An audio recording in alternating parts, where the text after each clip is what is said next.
1991 का संकट और डॉक्टर मनमोहन सिंह की क्रांति, कैसे उन्होंने भारत की किस्मत बदली। आपके घर के खर्चे का हिसाब बिगड़ गया है, आपके पास सिर्फ 2 दिन का राशन है और उधार देने वाला कोई भी नहीं। ऐसा ही कुछ 1991 में भारत के साथ हो रहा था। देश के पास सिर्फ 2 हफ्ते के लिए तेल और अनाज खरीदने के लिए पैसे बचे थे। IMF नाम की एक बड़ी फाइनेंशियल ऑर्गेनाइजेशन से भारत को उधार लेना पड़ा। ये एक शर्म की बात लग रही थी, पर कोई और रास्ता नहीं था। इसी वक्त एक आम आदमी जैसा दिखता शख्स फाइनेंस मिनिस्टर बना। नाम था डॉक्टर मनमोहन सिंह।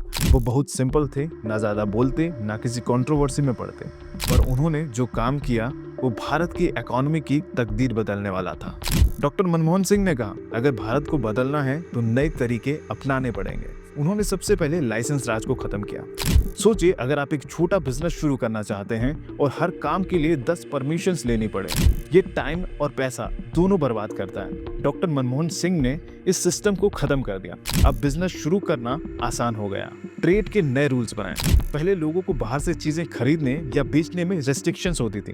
डॉक्टर मनमोहन सिंह ने ट्रेड का प्रोसेस आसान बनाया। अब लोगों को फ्रीडम मिली और भारत का मार्केट दुनिया के लिए ओपन हो गया। FDI का प्रमोशन किया। FDI का मतलब है कि बाहर के देशों के लोग भारत में पैसा इन्वेस्ट करें। इससे नए काम शुरू हुए, नए जॉब्स आए और नई टेक्नोलॉजी मिली।